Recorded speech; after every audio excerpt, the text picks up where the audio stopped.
আর আজকে ইনশাআল্লাহ আমাদের আলোচনার বিষয়বস্তু হচ্ছে জিলহজের প্রথম দশকের করণীয়, ফজিলত, আমল এবং হজ সংক্রান্ত সামান্য কিছু কথা ইনশাআল্লাহ। আল্লাহ রাব্বুল আলামিন আমাদেরকে কথাগুলো দিল দিয়ে বোঝা, দিল দিয়ে আমলের নিয়তে শোনা এবং আমল করার, দৃঢ় সংকল্প করার তৌফিক দান করুন সবাই আমিন। এখন যে মাসটা চলতেছে এটা হচ্ছে জিলহজ মাস। কোরআনে কারীমে আল্লাহ রাব্বুল আলামিন এই মাস, জিলহজ মাস এবং মুহররম মাস এবং রজব মাস, এই চারটা মাসের ব্যাপারে বলেছেন। আল্লাহ রাব্বুল আলামিন এই মাসটাকে সম্মানিত মাস, এই মাসটাকে আল্লাহ রাব্বুল আলামিন দামি মাস, এই চারটা মাসকে কি বলেছেন? দামি মাস, সম্মানিত মাস।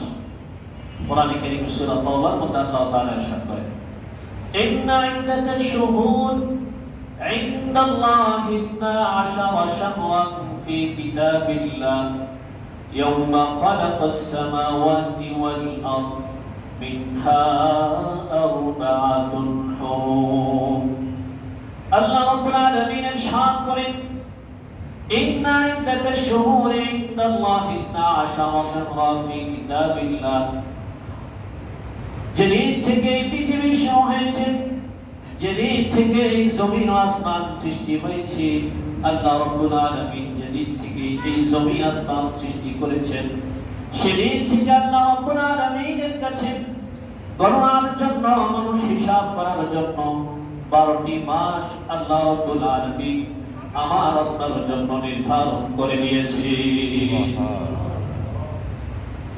মিনহা 4 হুরুম, তার মধ্য থেকে 4টি মাস এমন আছে যেই 4টি মাস হচ্ছে দামি, সম্মানিত মাস। যেই 4টি মাস আল্লাহ তাআলার কাছে দামি। হাদিসের মধ্যে এসেছে সেই 4টি মাস কি কি? রাসূলুল্লাহ সাল্লাল্লাহু আলাইহি ওয়াসাল্লাম ইরশাদ করেন, সেই 4টি মাস হলো জিলকদ, জিলহজ, মুহররম এবং রজব মাস। এই 4টি মাস হলো আল্লাহ রাব্বুল আলামিনের কাছে দামি মাস। এই 4টি মাস আল্লাহ রাব্বুল আলামিনের কাছে দামি, সম্মানিত। এখন যে মাসটা আমাদের চলতেছে জিলকদ মাস, এটাও সম্মানিত মাস। আগামী মাস যেটা আসবে সেটাও সম্মানিত মাস, অর্থাৎ জিলহজ মাস। আরেকটা হচ্ছে মুহররম মাস, আরেকটা হচ্ছে রজব মাস। এই 4টা মাস সম্মানিত। এবং শুধু এই 4টা মাসই নয়, এই 4টা মাস ছাড়াও জিলহজ মাসের প্রথম দশকও আমাদের জন্য অনেক দামি, অনেক সম্মানিত, অনেক গুরুত্বপূর্ণ। হাদিসের মধ্যে এসেছে রাসূলুল্লাহ সাল্লাল্লাহু আলাইহি ওয়াসাল্লামের পক্ষ থেকে বর্ণনা করা হয় যে রাসূল সাল্লাল্লাহু আলাইহি ওয়াসাল্লাম তার জিন্দেগিতে যে সময়গুলোতে রোজা রাখতেন তার মধ্য থেকে অন্যতম হচ্ছে আশুরার দিন রাসূল রোজা রাখতেন এবং জিলহজ মাসের প্রথম দশকে রোজা রাখতেন। প্রতি মাসে 3টা রোজা রাখতেন, সপ্তাহে সোমবার, বৃহস্পতিবার রোজা রাখতেন। এটা এক হাদিসের মধ্যে এসেছে। অন্য হাদিসে আশুরা প্রথম দশক, প্রতি মাসের 3 দিন এবং ফজরের সুন্নাত, রাসূল সাল্লাল্লাহু আলাইহি ওয়াসাল্লাম ফজরের নামাজ, ফরজের আগে যে 2 রাকাত সুন্নাত আছে, এই 2 রাকাত সুন্নাত রাসূল খুব গুরুত্ব দিয়ে আদায় করতেন। এই বিষয়ে আরেকটা হাদিস আছে। এই হাদিস থেকে আমরা জানলাম যে এই দশকের গুরুত্ব অনেক বেশি। বলেন সুবহানাল্লাহ। শুধু তাই নয়, রাসূলুল্লাহ সাল্লাল্লাহু আলাইহি ওয়াসাল্লাম ইরশাদ করেন, রাসূলুল্লাহ সাল্লাল্লাহু আলাইহি ওয়াসাল্লাম ইরশাদ করেন যে এই দশক অনেক দামি, এই দশক অনেক দামি। এই দশকের মধ্যে তোমরা বেশি বেশি তাকবীর পড়ো, এই দশকের মধ্যে তোমরা বেশি বেশি তাহলিল পড়ো, লা ইলাহা ইল্লাল্লাহ পড়ো, বেশি বেশি তোমরা তাকবীর অর্থাৎ আল্লাহ তাআলার প্রশংসা বর্ণনা করো। শুধু তাই নয়, কোরআনে কারীমেও এই দশকের ব্যাপারে আল্লাহ রাব্বুল আলামিন সূরাতুল ফজরের মধ্যে আল্লাহ রাব্বুল আলামিন বলেন, ওয়াল ফাজরি ওয়া লায়ালিন আশরিন ওয়াশ শাফঈ ওয়াল ওয়াতর। তাফসীরের কিতাবের মধ্যে এসেছে ওয়াল ফাজর, আল্লাহ রাব্বুল আলামিন ফজরের নামাজের কসম করেন, ওয়া লায়ালিন আশর, এবং 10টি রাত্রির কসম করেন, ওয়া শাফঈ ওয়াল ওয়াতর, জোহর এবং ফজরের কসম করেন। মুফাসসিরিন কিরাম বলেন ওয়া লায়ালিন আশর, 10 রাত্রি আল্লাহ রাব্বুল আলামিন কসম করেছেন। যেই 10টি রাত্রি, সেই 10টি রাত, মুফাসসিরিন কিরাম বলেন আর অন্য কোনো রাত নয়, সেই 10টি রাত হলো জিলহজ মাসের প্রথম দশকের 10 রাত। জিলহজ মাসের প্রথম দশকের যে 10টি রাত আছে, এই 10টি রাত আল্লাহ তাআলার কাছে এত বেশি পছন্দনীয়, এত বেশি দামি, যে আল্লাহ রাব্বুল আলামিন এই সময়গুলোর সম্মান, মর্যাদা, দাম বোঝানোর জন্য আল্লাহ রাব্বুল আলামিন কসম করেছেন ওয়া লায়ালিন আশর। আর ওয়াল ফজর, মুফাসসিরিন কিরাম বলেন এই ফজর দ্বারা অনেকেই বলেছেন যে সাধারণ ফজর নামাজ উদ্দেশ্য হতে পারে, আবার অনেকেই বলেছেন এই ফজর দ্বারা ওই 10 তারিখে, জিলহজ মাসের 10 তারিখের যে ফজরের নামাজ, সেই ফজরের নামাজের উদ্দেশ্য। ওয়া শাফঈ ওয়াল ওয়াতর, শাফঈ ওয়াল ওয়াতর, এবং জোরের কসম, বেজরের কসম। বেজর দ্বারা উদ্দেশ্য হচ্ছে 9 তারিখ, আর জোর দ্বারা হচ্ছে 10 তারিখ। বলেন সুবহানাল্লাহ। এই দশকের ফজিলত আছে না নাই বলেন? হাদিসের মধ্যে রাসূল সাল্লাল্লাহু আলাইহি ওয়াসাল্লাম ইরশাদ করেন যে এই সময়গুলিতে তোমরা বেশি বেশি কি করো? জিকির করো, তাসবিহ পড়ো, তাহমিদ পড়ো। তাহলে এই দশকে আমাদের করণীয় কি আছে সেগুলো একটু জেনে নিই। সর্বপ্রথম কাজ যেটা, সেটা হচ্ছে আমরা যেহেতু নতুন মাস আসতেছে এবং আজকের যে চাঁদ, এই চাঁদ দেখার মাধ্যমে আমরা আমাদের কোরবানির ঈদুল আযহা কবে হবে সেই বিষয়টা আমরা জানবো। আর প্রত্যেকটা মুসলমান হিসাবে, মুসলমানের একটা দায়িত্ব এটা যে প্রতি মাসে তার চাঁদ দেখা, এটা সুন্নাহ। সেই হিসেবে আমরা চাঁদ দেখার যথাসাধ্য চেষ্টা করবো, এটা হচ্ছে প্রথম আমল। দ্বিতীয় আমল হচ্ছে যে যদি চাঁদ উঠে যায়, তাহলে এর আগে একটা আমল, এই আমলটা এটা সকলের জন্য, যে আমি আপনি কোরবানি করি আর না করি, কোরবানি করি আর না করি, এই আমলটা আমাদের সকলের জন্য আমল। যেটা সেটা হচ্ছে যে জিলহজের 1 তারিখ থেকে কোরবানির দিন পর্যন্ত, ঈদের নামাজ পর্যন্ত নখ এবং কোনো পশম না কাটা, নখ না কাটা এবং অন্যান্য পশমগুলো না কাটা, মোচ, তারপরে বগলের নিচে পশম আর অন্যান্য যে সমস্ত পশম আছে এগুলো না কাটা। হাদিসের মধ্যে রাসূল সাল্লাল্লাহু আলাইহি ওয়াসাল্লাম এই সুযোগটা দিয়ে দিয়েছেন আমাদেরকে। হাদিসের মধ্যে রাসূল সাল্লাল্লাহু আলাইহি ওয়াসাল্লাম ইরশাদ করেন, যখন থেকে তোমরা জিলহজের চাঁদ দেখবে, তখন থেকে তোমরা আর তোমাদের নখ কাটবে না, তোমরা তোমাদের পশম এগুলো তোমরা আর কাটবে না। অন্য হাদিসের মধ্যে এসেছে, এক সাহাবী রাসূল সাল্লাল্লাহু আলাইহি ওয়াসাল্লামের কাছ থেকে কোরবানির কথা শুনলেন। শোনার পরে রাসূল সাল্লাল্লাহু আলাইহি ওয়াসাল্লামকে বললেন, ইয়া রাসূলুল্লাহ, আমার তো কোরবানি করার সামর্থ্য নাই, তার কারণ আমার কাছে যে গাভীটা আছে, এই গাভীটা এমন, এটার মাধ্যমে আমি দুধ পান করে থাকি, অর্থাৎ এটা আমার জীবন চলার একটা মাধ্যম। এখন এটা যদি কোরবানি করে ফেলি তাহলে তো আমার শেষ হয়ে গেল, তাহলে কি এটাই কোরবানি করতে হবে? রাসূল বললেন, না, তোমাকে এটা কোরবানি করতে হবে না, তবে তোমাকে আমি আমল বলে দিচ্ছি, চাঁদ যখন উঠবে তারপর থেকে তুমি তোমার নখ আর পশম এগুলো কাটবে না, আল্লাহ রাব্বুল আলামিন তোমাকে কোরবানির সওয়াব দিয়ে দিবেন। সুবহানাল্লাহ। আর এই আমলটা এমন যে এই আমলটা করে যারা কোরবানি করবে না, যারা আমাদের কোরবানি ফরজ হয় নাই, ওয়াজিব হয় নাই, যারা আমাদের সামর্থ্য নাই, যারা আমাদের করার ক্ষমতা নাই, তারাও যদি কোরবানির সওয়াব পেতে চায়, সেটাও রাসূল সাল্লাল্লাহু আলাইহি ওয়াসাল্লাম আমাদেরকে বলে দিয়েছেন। কোরবানি না করেও আমার আমল নামায়, আপনার আমল নামায় কোরবানির সওয়াব পাওয়ার জন্য আমরা কি করব? আমাদের আজকে ইনশাআল্লাহ মাগরিবের আগে আমরা নখ এবং পশম সব কেটে ফেলবো, আবার ঈদের নামাজ পড়ে তারপরে যে আমরা কাটব। তাহলে এর দ্বারা কি ফায়দা হবে আমাদের? যারা কোরবানি করি তাদেরও এই সওয়াব হবে, আর যারা কোরবানি করবো না তাদেরও কোরবানির সওয়াব হয়ে যাবে। বলেন সুবহানাল্লাহ। এই 2 নম্বর আমল এটা পাইলাম। 3 নম্বর আমল হচ্ছে এই দশকে, অর্থাৎ এই প্রথম 9 দিন যথাসাধ্য বেশি বেশি রোজা রাখা, যথাসাধ্য বেশি বেশি রোজা রাখা। রাসূল সাল্লাল্লাহু আলাইহি ওয়াসাল্লাম এই রোজাগুলো কখনো ছাড়তেন না। আশুরা রোজা রাসূল রাখতেন। এই দশকের 10টা রোজা, 10 দিন অর্থাৎ প্রথম 9 দিন রাসূল রোজা রাখতেন, এবং প্রতি মাসে 3 দিন এবং প্রতি সপ্তাহে 2 দিন রাসূল সাল্লাল্লাহু আলাইহি ওয়াসাল্লাম রোজা রাখতেন। এজন্য আমরা যারা পারি এই দশকের প্রথম 9 দিন অবশ্যই ইনশাআল্লাহ আমরা রোজা রাখব। এর ফজিলত কি? হাদিসের মধ্যে এসেছে এই রোজাগুলোর প্রত্যেকটা রোজার ফজিলত হচ্ছে, এক হাদিসের মধ্যে এসেছে যে এক একটা রোজা 1 বছরের সওয়াব দান করে, বলেন সুবহানাল্লাহ। এটা তো হলো প্রথম দশকের 9টা রোজা। আর আরাফার রোজার ব্যাপারে আরো বেশি ফজিলত, যে নফল রোজার মধ্যে সবচেয়ে বেশি যে ফজিলতটা সেটা হচ্ছে আরাফার রোজা।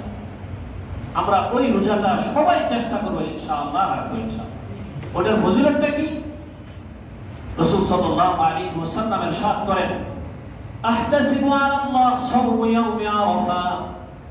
আরাফার দিনের রোজা এত বেশি ফজিলত, এত বেশি ফজিলত। আল্লাহ রাসূল বলেন, আহতাসিবু আলাল্লাহ আইয়ুকাফিরা আস-সানাতা আল্লাতী ক্বাবলাহু ওয়া বা'দাহু। আল্লাহর নবী মুহাম্মদ আরবী বিশ্বনবী মুহাম্মদুর রাসূলুল্লাহ সাল্লাল্লাহু আলাইহি ওয়াসাল্লাম ইরশাদ করেন, আমি আল্লাহর কাছে আশা রাখি, আল্লাহর কাছে আশা রাখি যে আরাফার দিন যে ব্যক্তি রোজা রাখবে, আল্লাহ রাব্বুল আলামিন তার 1 বছর আগের 1 বছর পিছনের সমস্ত গুনাহ আল্লাহ রাব্বুল আলামিন মাফ করে দিবে। 1 বছরের আগে আর 1 বছরের পিছনের সব গুনাহ কে মাফ করে দিবেন? আল্লাহ। কি করলে? আরাফার দিন রোজা রাখলে। আরাফার দিন রোজার এই ফজিলত, এটা হলো 4 নম্বর আমল। প্রথম আমল বলেছি 4 দেখবো, 2 নম্বর আমল নখ এবং পশম আগে কেটে ফেলবো। 3 নম্বর আমল হচ্ছে আমাদের যারা পারবো ইনশাআল্লাহ এই 9 দিন পুরো রোজা রাখার চেষ্টা করব। না পারলে অন্তত আরাফার রোজাটা অবশ্যই ইনশাআল্লাহ আমরা রাখার চেষ্টা করব। এটা 4 নম্বর আমল। তারপরে 5 নম্বর আমল আমাদের যেটা, সেটা হচ্ছে বেশি বেশি আমরা তাকবীর, বেশি বেশি তাহলিল, বেশি বেশি তাহমিদ, বেশি বেশি আল্লাহ তাআলার জিকির করব। আল্লাহু আকবার, আল্লাহু আকবার, লা ইলাহা ইল্লাল্লাহ, আল্লাহু আকবার, আল্লাহু আকবার ওয়া লিল্লাহিল হামদ। যে যেভাবে পারি বেশি বেশি আমরা জিকিরের মধ্যে সময়টা কাটাবো। কারণ এই মাসটা হচ্ছে সম্মানিত মাস। এই সময়গুলো হচ্ছে সম্মানিত সময়, আল্লাহ তাআলার কাছে দামি সময়। এই সময়গুলো আমার আপনার যত বেশি জিকিরে কাটবে, যত বেশি আল্লাহ তাআলার স্মরণে কাটবে, তত বেশি আমার আমল নামায়, আপনার আমল নামায় আল্লাহ তাআলা নেকি দ্বারা ভরপুর করে দিবেন। এবং বেশি বেশি আমরা চেষ্টা করব যে গুনাহ যেন আমার কাছ থেকে না, আমার কাছ থেকে যেন গুনাহ না হয়, আমার নামাজগুলো যেন না ছুটে, আমার নামাজ যেন জামাতের সাথে হয়, আমার ফরজ নামাজগুলো যেন না ছুটে। এটা গেল। তারপরে আরো আমল আছে এই মাসে আমাদের, সেটা হচ্ছে তাকবীরে তাশরিক আমরা দিতে হয়। সেটা হচ্ছে 9 তারিখ থেকে নিয়ে 12 তারিখ আসর পর্যন্ত, 9 তারিখের ফজর থেকে 12 তারিখের আসর পর্যন্ত। আসলে এই কথাগুলো জুমার মধ্যে আমি কেন বলতেছি, এগুলো তো অন্য সময়ে বলা, জুমার মধ্যে এজন্য বলতেছি অনেক বিষয় আছে এগুলো আমাদের কচিকাঁচা বাচ্চারা জানে না, আমাদের সন্তানরা জানে না। কারণ অন্যান্য সময় অনেক সময় তাদের মসজিদে আসা হয় না, এই জন্য জুমার মধ্যে বলা যে 9 তারিখ ফজর থেকে 12 তারিখ আসর পর্যন্ত কি বলা? তাকবীরে তাশরিক বলা। 9 তারিখের যে দিনটা আছে আর 13 তারিখ আসর পর্যন্ত 5 দিন। এই 9 তারিখ যে দিনটা আছে, 9 তারিখকে কি বলা হয়? 9 তারিখকে বলা হয় ইয়াউমে আরাফা। 10 তারিখকে বলা হয় ইয়াউমুন নাহার। 11, 12, 13 এই 3 দিনকে বলা হয় আইয়ামে তাশরিক। আইয়ামে তাশরিক এই দিনগুলোর নাম অনুসারে আমাদের জানা থাকলে ভালো হয়। 9 তারিখকে বলা হয় কি? ইয়াউমে আরাফা। 10 তারিখকে কি বলা হয়? ইয়াউমুন নাহার। 11, 12, 13 এই 3টা দিনকে কি বলা হয়? আইয়ামে তাশরিক। আর তাকবীরে তাশরিক আমরা পড়ব 9 তারিখ ফজর থেকে 13 তারিখ আসর পর্যন্ত। তো এই আমলগুলো আমাদের এই মাসের আমল। তারপরে এই মাসের মধ্যে আরেকটা আমল আছে, কুরবানি, আযহা, যেটাকে আমরা ঈদুল আযহা বলি, কুরবানির ঈদ বলি। ঈদের দিনও আমাদের আছে। ঈদের দিন কয় তারিখ হয় আমাদের? ঈদের দিন হচ্ছে 3 দিন, 10, 11, 12। 10, 11, 12 এই 3 দিন হচ্ছে ঈদুল আযহা। এই 3 দিন আমরা ঈদ করে থাকি। তারপরে এই মাসের আরো অন্যতম একটা আমল হচ্ছে হজ্জে বাইতুল্লাহ। অন্যতম আমল কি? হজ্জে বাইতুল্লাহ। মোটামুটি যা আছে এগুলো বললাম। তো এই আমলগুলো আমরা ইনশাআল্লাহ করার চেষ্টা করব। বাকি হজ্জে বাইতুল্লাহ যেটা হজ, এটা হচ্ছে ফরজ একটা আমল। ইসলামের যে বিধানগুলো আছে এই বিধানগুলোর মধ্যে অন্যতম ফরজ একটা বিধান হচ্ছে কি? হজ্জে বাইতুল্লাহ। এই বিধানকে আল্লাহ রাব্বুল আলামিন ফরজ করেছেন। এই বিধানকে আল্লাহ রাব্বুল আলামিন সামর্থ্যবানদের জন্য ফরজ করে দিয়েছেন। রাসূলুল্লাহ সাল্লাল্লাহু আলাইহি ওয়াসাল্লাম একদিন সাহাবায়ে কেরামের মাঝখানে ঘোষণা করলেন, ইয়া আইয়ুহান নাস কুতিবা আলাইকুমুল হজ। হে লোক সকল, আল্লাহ তাআলা তোমাদের উপর হজকে ফরজ করে দিয়েছেন, অতএব তোমরা ফাহুজ্জু, তোমরা হজ আদায় করো, তোমরা হজ্জে বাইতুল্লাহ করো, আল্লাহকে সন্তুষ্ট করার জন্য তোমরা হজ আদায় করো। তখন একজন সাহাবী দাঁড়িয়ে গেলেন, দাঁড়িয়ে জিজ্ঞেস করলেন, ইয়া রাসূলুল্লাহ আফি কুল্লি আমিন, প্রত্যেক বছর কি আমাদের উপরে হজ ফরজ হয়ে যাবে নাকি? রাসূল সাল্লাল্লাহু আলাইহি ওয়াসাল্লাম চুপ থাকলেন।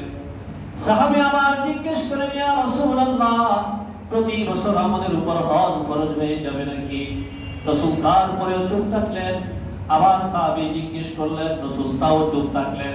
একবার, দুইবার, তিনবার জিজ্ঞেস করার পরে রাসূল জবাব দিলেন, হে সাহাবী তুমি শুনে নাও, এখন যদি আমি বলে দেই হ্যাঁ, না বলে দেই, আমি যদি বলে দেই হ্যাঁ, তাহলে এটা তোমাদের উপর ফরজ হয়ে যাবে। কিন্তু যদি তোমাদের উপর ফরজ হয়ে যায় তাহলে তোমাদের জন্য সেটা কঠিন হয়ে যাবে। তোমাদের সামর্থ্য নাই যে প্রতি বছর তোমরা হজ আদায় করবে। তার মানে প্রতি বছর এটা আমাদের জন্য ফরজ না, জীবনে একবার ফরজ হয়ে যায়, যে একবার আদায় করবে তার ফরজিয়ত আদায় হয়ে যাবে, তারপরে যতবার করবে ততবার নফল হয়ে যাবে। বলেন সুবহানাল্লাহ। আল্লাহ রাব্বুল আলামিন এই বিধানটা যদি আমাদের সকলের জন্য ফরজ করে দিতেন তাহলে অনেক কঠিন হয়ে যেত। কারণ সবার পক্ষে কি সম্ভব? আর আস্তে আস্তে দিন দিন যেভাবে কঠিন হয়ে যাচ্ছে, আগে যতটা সহজ ছিল তার চেয়ে কি কঠিন হচ্ছে না সহজ হচ্ছে? এখন আস্তে আস্তে কঠিন হয়ে যাচ্ছে। তো রাসূল বলেন, আমি যদি এখন না বলে দেই, আমি যদি খালি একটু জবাব দেই হ্যাঁ, তাহলেই তোমাদের সকলের জন্য সেটা ফরজ হয়ে যাবে, আর তোমাদের জন্য সেটা আমল করা সম্ভব না। তো হজ ফরজ হয়েছে কোন সালে? নবম হিজরিতে শেষ দিকে হজ ফরজ হয়েছে। ওই বছর রাসূল সাল্লাল্লাহু আলাইহি ওয়াসাল্লাম হজ করতে পারেন নাই। হযরত আবু বকর রাদিয়াল্লাহু আনহু সাহাবায়ে কেরামকে নিয়ে হজ করেন এবং দশম হিজরিতে রাসূল সাল্লাল্লাহু আলাইহি ওয়াসাল্লাম হজ করেন। আল্লাহ রাব্বুল আলামিন কোরআনে কারীমে আয়াত নাযিল করেন, ওয়ালিল্লাহি আলান নাস হিজ্জুল বাইতি মান ইসতাতা ইলাইহি সাবিলা। আল্লাহ রাব্বুল আলামিন বলেন, ওয়ালিল্লাহি আলান নাস হিজ্জুল বাইতি, আল্লাহর জন্য মানুষের উপর আবশ্যক, মানুষের উপর ফরজ করা হলো হিজ্জুল বাইতি, আল্লাহ তাআলার ঘরের হজ করা, মান ইসতাতা ইলাইহি সাবিলা, যে ব্যক্তি সামর্থ্যবান, যার জন্য সক্ষমতা আছে, ওই ব্যক্তি আল্লাহর জন্য হজ করবে। ওমান কাফারা ফাইন্নাল্লাহা গানিয়্যুন আনিল আলামিন, এবং কেউ যদি হজকে অস্বীকার করে, কেউ যদি এই আল্লাহর বিধানকে অস্বীকার করে, কটাক্ষ করে, অবহেলা করে, খারাপ কথা বলে, আর বলে যে ইসলামের এই ধরনের কোনো বিধান নাই, আল্লাহ রাব্বুল আলামিন স্পষ্ট ঘোষণা করে দিয়েছেন, ওয়ামান কাফারা, আর যে অস্বীকার করবে, ফাইন্নাল্লাহা গানিয়্যুন আনিল আলামিন, আল্লাহ রাব্বুল আলামিন বিশ্বের সমস্ত মানুষ থেকে অমুখাপেক্ষী। কোন মানুষের কোন আমল, কোন মানুষের কোন কাজ, কোন একটা আমলের প্রতি আল্লাহ তাআলা মুখাপেক্ষী নন। অর্থাৎ আমি আপনি যদি এই ফরজ বিধান, শুধু হজ নয়, যে কোনো একটা ফরজ বিধানকে কেউ যদি অস্বীকার করে, নামাজকে অস্বীকার করে, কাফের হয়ে যাবে। কেউ যদি যাকাতকে অস্বীকার করে, কাফের হয়ে যাবে। কেউ যদি রোজাকে অস্বীকার করে, কাফের হয়ে যাবে। কেউ যদি কালিমাকে অস্বীকার করে, কাফের হয়ে যাবে। এমনি ভাবে কেউ যদি এই হজকে অস্বীকার করে, সেও কাফের হয়ে যাবে।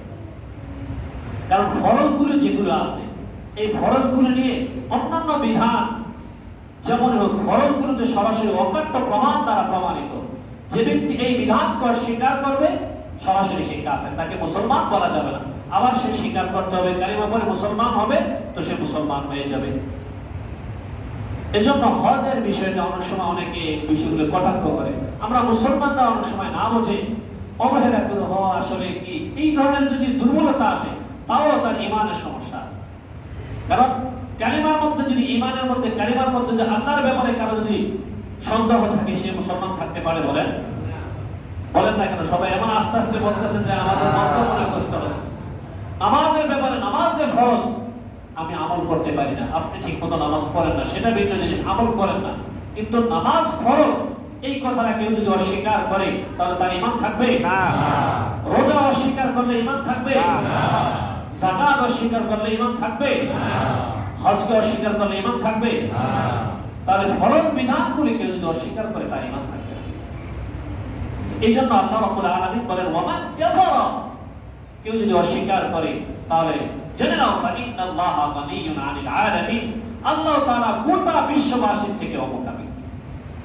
এই আয়াতের মাধ্যমে আল্লাহ রাব্বুল আলামিন এই হজকে আমাদের উপর ফরজ করে দিয়েছে।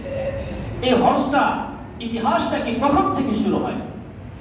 এমনিতে আমরা জানি যে বাইতুল্লাহকে কেন্দ্র করে পৃথিবীর শুরু থেকে তাওয়াফ হয়ে আসতেছে, কিন্তু এই হজের মূল কাজটা যখন শুরু হয়, এখন আমাদের যে বিধানটা এটা তো রাসূল সাল্লাল্লাহু আলাইহি ওয়াসাল্লামের পর থেকে। তারও আগে হযরত ইব্রাহিম আলাইহিস সালাম যখন বাইতুল্লাহ বানান, বাইতুল্লাহ নির্মাণ করেন, তখন ইব্রাহিম আলাইহিস সালামকে আল্লাহ রাব্বুল আলামিন তাওয়াফের আদেশ দিলে তিনি তাওয়াফ করেন। তাওয়াফ শেষ করার পরে আল্লাহ রাব্বুল আলামিন ইব্রাহিম আলাইহিস সালামকে বলেন আপনি ঘোষণা করে দেন।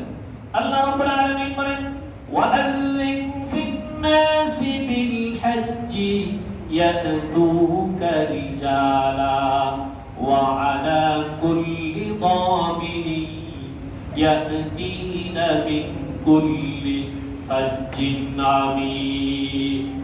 আল্লাহ রাব্বুল আলামিন বলেন ওয়াআল্লিম ফিন-নাস, হে ইব্রাহিম আমার ঘর নির্মাণ হয়ে গেছে, আপনি তাওয়াফ করেছেন, এখন মানুষের মাঝে আপনি হজের জন্য চিৎকার করে আপনি ঘোষণা করে দেন। হযরত ইব্রাহিম আলাইহিস সালামকে ঘোষণা করার জন্য যখন আল্লাহ রাব্বুল আলামিন বললেন, হাদিসের মধ্যে এসেছে আব্দুল্লাহ ইবনে আব্বাস রাদিয়াল্লাহু তাআলা বর্ণনা করে, যখন ইব্রাহিম আলাইহিস সালামকে বললেন আপনি ঘোষণা করে দেন, ওই জামানায় এমন মাইক ছিল না, ইন্টারনেট ছিল না, এমন কোনো ডিজিটাল ব্যবস্থা ছিল না। তিনি বললেন আল্লাহ আমি কিভাবে ঘোষণা করব, আমার কথা কে কে শুনবে? আমি চিৎকার করে বললেও তো আশপাশের কয়েকজন লোক ছাড়া কেউ শুনবে না, আর আশপাশে তো কোনো মানুষ নাই। যখন তিনি এই ঘর নির্মাণ করেছিলেন তখন আশপাশে এত বেশি মানুষও ছিল না, বিরাট ভূমি ছিল, খালি জায়গা ছিল। আব্দুল্লাহ ইবনে আব্বাস রাদিয়াল্লাহু তাআলা আনহু বর্ণনা করেন, যখন তিনি আল্লাহ তাআলার কাছে কথা বললেন, আল্লাহ রাব্বুল আলামিন বললেন তোমার ঘোষণা, তোমার দায়িত্ব তুমি পালন করো, মানুষের কাছে এর ঘোষণা পৌঁছানোর দায়িত্ব আমি আল্লাহ নিজে নিয়ে নিলাম। আমি আল্লাহ নিজে নিয়ে নিলাম। ওই সময় অন্য বর্ণনা এসেছে ইব্রাহিম আলাইহিস সালাম যে ঘোষণা করেছেন, ঘোষণা করার পরে দুনিয়ার মধ্যে যারা আছে তাদের কাছে আল্লাহ রাব্বুল আলামিন পৌঁছে দিয়েছেন, রূহের জগতে যারা ছিলেন তাদের কাছে পৌঁছে দিয়েছেন। আর এই ঘোষণা শুনে যারাই ওই ঘোষণার জবাবে লাব্বাইক বলেছে, যারাই এই ডাকে সাড়া দিয়েছে, কিয়ামত পর্যন্ত আল্লাহ রাব্বুল আলামিন প্রত্যেকটা মানুষকে আল্লাহর ঘর জিয়ারত করাবেন। বলে সুবহানাল্লাহ। মানে দেখেন কি এক কুদরত আল্লাহ রাব্বুল আলামিন।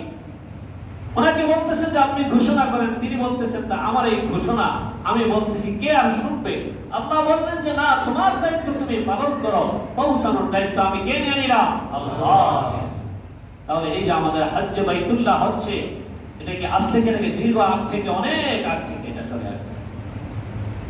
বাকি এটা আল্লাহ রাব্বুল আলামিনের পক্ষ থেকে এক বিশেষ বড় এক নিয়ামত।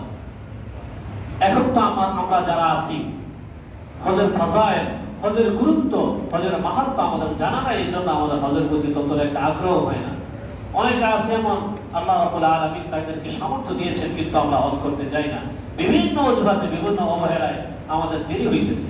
হজ কাদের উপর ফরজ?